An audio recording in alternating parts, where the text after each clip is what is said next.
Alors on s'intéresse aux élections israéliennes le 17 mars prochain, donc le scrutin pour la Knesset et une campagne qui a l'air d'ailleurs de se durcir un petit peu dans le ton en tout cas. On va en parler dans un instant avec nos invités. Tout d'abord, bonsoir Pierre Besnénou. Bonsoir. Vous avez rejoint l'Union sioniste, c'est comme ça qu'on dit. Vous dirigez d'ailleurs la campagne à destination des francophones pour donc la liste conduite par Herzog et Livni. Merci d'être là et bonsoir à vous Freddy Eitan. Bonsoir, vous êtes ambassadeur d'Israël. Vous êtes évidemment intéressé à ce qui se passe dans cette campagne. Alors, je voudrais d'abord votre avis l'un et l'autre sur ces propos peut-être qui ont l'air de cibler un peu plus maintenant les personnalités. On a vu que Netanyahou s'en est pris directement à Tzipi Livni en disant qu'elle était dangereuse pour l'État d'Israël. C'est quand même une attaque assez directe. Est-ce que vous avez été surpris d'abord, Pierre Besnénou Très honnêtement, non, pas surpris. Je trouve qu'effectivement, il y a un moment déjà de la campagne où, faute d'arguments ou faute de programme, il va falloir peut-être plus cibler les personnes pour essayer de les déstabiliser.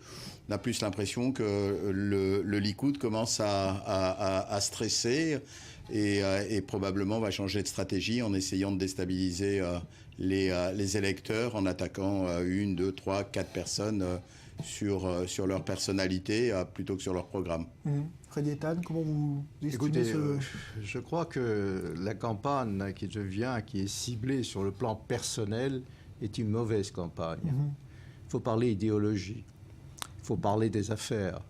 Il faut parler... On en parle aussi, des affaires quand même. Oui, non, mais des affaires, d'autres affaires. Ah oui. Parce que les affaires de l'État. Ouais. Et on doit parler des problèmes socio-économiques. Donc il y a tant de problèmes en Israël que l'État d'Israël affronte quotidiennement et nous devons trouver des solutions. Parce que le 17 mars, si on continuera ainsi jusqu'au 17 mars, on ne trouvera pas de solution. Et il y aura un résultat qui, hélas, pourrait amener dans un an ou même moins à une nouvelle coalition et de nouvelles élections. Donc je crois que le combat aujourd'hui est entre deux blocs, de gauche et on peut dire du centre-gauche et du centre-droit. Et dans ce sens-là, il faudrait aussi parler donc de deux personnages. Soit un vote sanction contre Benjamin Netanyahou, et peut-être c'est possible, soit donc l'alternance, si vous voulez, c'est-à-dire il y aura Tzipi Livni en rotation avec Herzog ou vice-versa. Et c'est le choix des électeurs, parce que les petits partis charnières ne serviront à rien dans le sens où s'il n'y a pas une force, il faudrait donner au prochain Premier ministre les outils pour combattre et pour avoir une coalition stable. Sinon, on reviendra à chaque fois à une instabilité donc au sein de la coalition. Et quand il y a instabilité, évidemment, ce sont les problèmes graves de l'État qui sont en jeu. Pour l'instant, c'est vrai que les sondages ne donnent pas, si on prend l'exemple de l'Union sioniste, Pierre Besnénou, on ne voit pas se dégager une majorité forte autour de l'Union sioniste de Livni et d'Herzog. Bien sûr, mais si vous regardez historiquement, d'abord, les partis au pouvoir ont l'habitude dans les sondages d'être bien devant. Or, le sondage de ce matin voit que l'Union sioniste a un siège devant le Likoud et c'est quand même un signe non négligeable. Mais je voudrais quand même rebondir sur ce qui vient d'être dit. Bien sûr, on va sur les personnes parce qu'après 6 années au pouvoir, de quoi va-t-on parler comme programme et quels sont les objectifs du prochain gouvernement s'il était dirigé par le Premier ministre Netanyahou? Quelle initiative serait prise par un gouvernement qui, depuis 6 ans, n'a pris aucune initiative? Quel rapport va-t-on avoir dans le futur avec la population israélienne après qu'1 million d'Israéliens sont descendus dans les rues, qu'une commission a été créée, que le rapport Trachtenberg pour lutter contre le logement social, contre toutes les inégalités, a été présenté et n'a pas été suivi de la moindre action. Qu'après le rapport que nous avons eu sur la pauvreté il y a quelques mois, aucune action n'a été menée. Il est évident qu'aujourd'hui, malheureusement, le débat politique ne porte pas sur le programme du Likoud et de ses éventuels partis qui seront associés, mais sur des problèmes de personnes parce que comment prétendre aujourd'hui devant les Israéliens que s'il n'y a pas eu d'initiative pendant 6 ans, dans les 2 ou 3 ou 4 prochaines années, parce que malheureusement, comme vous le dites, en Israël, on n'a pas de coalition suffisamment solide pour avoir des gouvernements pérennes, on va pouvoir enfin avoir une initiative en ce qui concerne le processus de paix et ne pas devoir systématiquement subir une initiative américaine, une initiative du Quartet et être toujours là dans la défensive. Quand est-ce que l'État d'Israël va avoir une initiative dans ce sens et quels sont les vrais programmes sur le logement social? Tout le monde va vous dire et répéter qu'il y a 93% des terres israéliennes qui sont détenues par le gouvernement. Comment est-ce qu'on règle ce problème? Qu'est-ce qu'on va faire sur les problèmes des monopoles, à part le monopole des télécoms, les 3 opérateurs? Qu'est-ce qui a été fait depuis toutes ces années?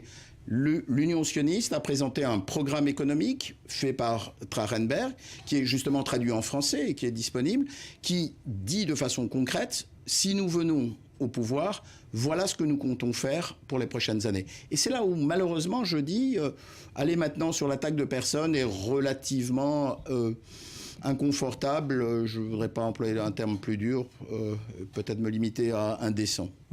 Mais c'est vrai que la coalition, c'est un peu le point faible peut-être de Netanyahou dans ces dernières années. C'est-à-dire qu'il a été otage, finalement, de cette coalition qu'il avait constituée. Écoutez, qui était dans cette coalition? Numéro 2 du parti sioniste, c'est-à-dire Tzipi Livni. Qui a négocié avec Mahmoud Abbas? C'est Madame Tzipi Livni. Qui a été aussi dans le cadre de cette coalition? Il y avait Madame, non seulement Tzipi Livni, il y avait Lapid, il y avait Kahlon aussi qui était ministre, donc c'est la même coalition. Ils se sont dispersés pour des raisons surtout personnelles. Madame Tzipi Livni, entre nous, hein, elle a changé de parti comme des robes, hein, plus de 4 ou 5, je crois, partis. Elle a laissé tomber ses amis, ses fidèles dans d'autres partis. Ça aussi, il faut le dire. Et donc, dans la façon de faire, de dire qu'on a gagné un point ici, vous savez, les sondages, surtout en Israël, comme disait Shimon Peres, c'est du parfum, hein, ça s'évapore.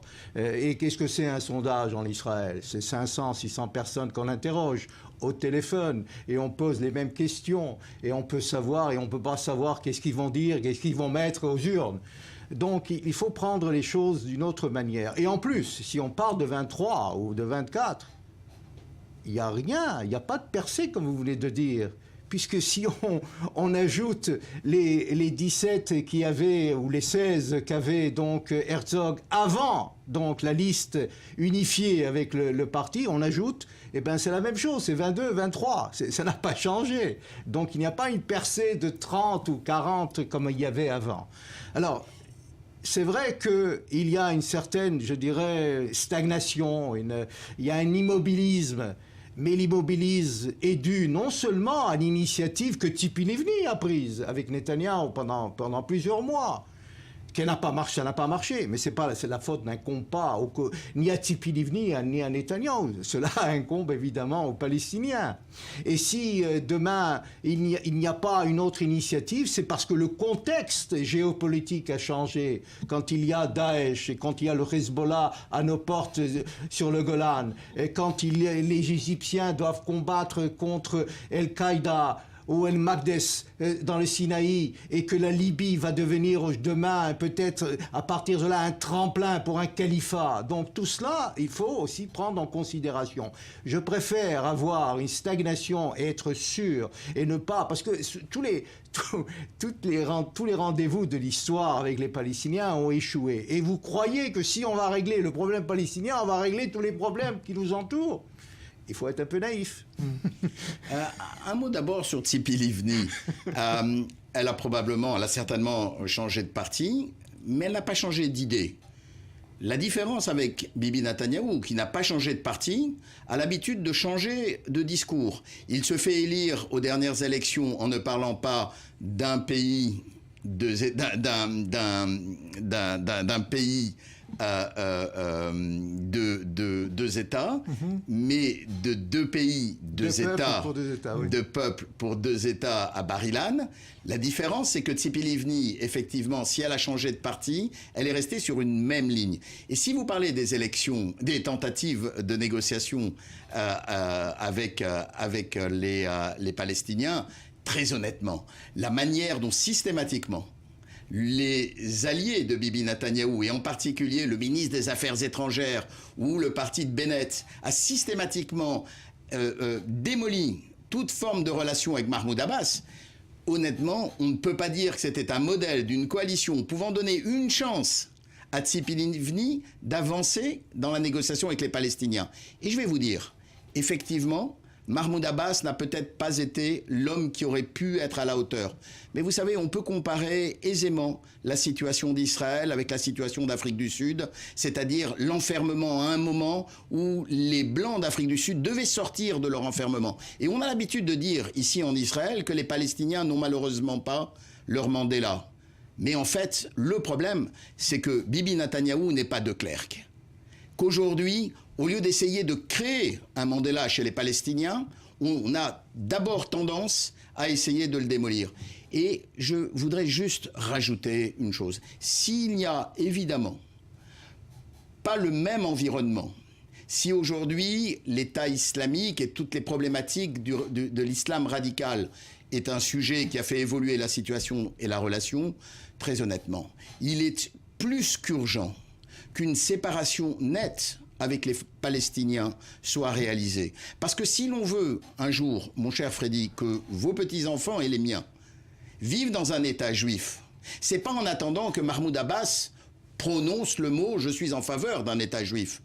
C'est simplement en se séparant des Palestiniens, d'avoir un État palestinien à côté d'un État d'Israël, et je serai beaucoup moins en danger par un risque physique, je vous l'accorde, de requêtes, de violences armées, que d'avoir à l'intérieur d'un État binational où les alliés de Bibi Netanyahou, et en particulier Bennett, dit « je donnerai des passeports israéliens aux Palestiniens sur les terres que j'annexerai ». Si c'est ça, l'État d'Israël de demain, dans une situation de statu quo ou d'annexion de la Cisjordanie, excusez-moi, je crois que le rêve sioniste de vivre comme nous le faisons et nous l'espérons, vous et moi aujourd'hui, dans un État juif, disparaîtra pour nos petits-enfants si rapidement, de façon urgente, cette séparation nette avec les Palestiniens ne viendra pas. Et dans cette coalition, laissez-moi rajouter, sur les valeurs du judaïsme quand même,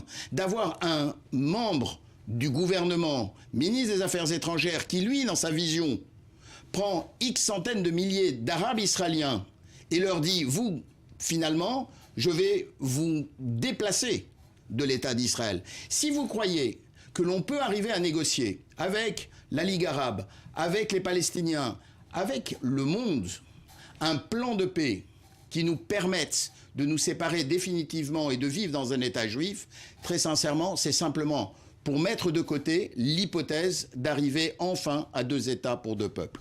Alors, Freddy Ethan, là-dessus. Bon, après, ce long monologue est assez étoffé de plusieurs arguments. Il y a des arguments qui ne sont pas, qui sont mauvais. Il ne faut jamais faire de comparaison avec l'Afrique du Sud, parce qu'on nous accusera d'apartheid. Je n'ai pas parlé d'apartheid, j'ai parlé de automatiquement. Non, mais j'ai compris. Non, mais j'ai compris. Je dis, j'ai le pas mot prononcé le mot d'apartheid. toute allusion. Non, je n'ai pas parlé d'apartheid. Je dis simplement, à un moment de l'histoire, il fallait faire en sorte qu'en Afrique du Sud, les Blancs et les Noirs trouvent une solution. Mandela est arrivé, mais Mandela est arrivé parce qu'il a été créé par De Klerk. Je ne fais pas du tout état d'apartheid. Ne me faites pas dire ce que je n'ai pas dit. Non, mais je dis, moi, c'est pas vous qui dites. Je dis, moi, il ne faut pas faire d'allusion sur l'Afrique du Sud. La deuxième chose, la différence, en Afrique du Sud, c'est le même peuple. Ici, il y a 2 peuples différents. C'est aucun rapport. Les Blancs d'Afrique du Sud, c'est le même peuple que ceux qui vivaient ils sont des Sud-Africains. Mais je parle de Sud-Africains. C'est des Sud-Africains, dans le sens même étatique, je parle. Donc, il n'y a pas 2 États. Il n'y avait pas 2 États. On ne va pas commencer à polémiquer sur le plan géopolitique. Vous ne pouvez pas... Je parle de dirigeants. Non, mais c'est différent. Alors, c'est pour ça que je dis, c'est assez... Il vaut mieux ne pas évoquer ce... Ça, c'est la première chose. La deuxième, vous parlez de Tzipi Livni. Laissons Tzipi Livni. Bon. Et Olmert, il n'a pas négocié avec Mahmoud Abbas. Il a négocié, il y avait des cartes.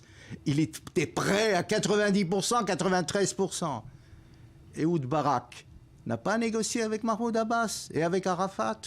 Il avait demandé, il avait même revendiqué tout, y compris on est arrivé dans des conditions où il y avait le paramètre, vous vous souvenez de Clinton, et on parlait des quartiers même à Jérusalem. C'est Arafat qui a refusé. Et il a pas seulement refusé, il a lancé une intifada en septembre 2000, je vous le rappelle. Alors, concernant l'initiative et la séparation, vous avez tout à fait raison. La séparation est nécessaire, est impératif. Il ne faudrait pas avoir un État binational, ça c'est clair. Mais on y arrive. Ça c'est clair. Mais il faudrait quand même ne pas assez être naïf, parce que le Proche-Orient on n'est pas au Luxembourg, et donc on est dans des conditions et dans un contexte géopolitique tout à fait différent. Nous devons avoir des frontières défendables, nous devons avoir des conditions adéquates pour pouvoir faire avancer le processus de paix. Merci Freddy Ethan, merci Pierre Besténou, vous reviendrez tous les deux. Et encore du temps pour la campagne, merci. Merci.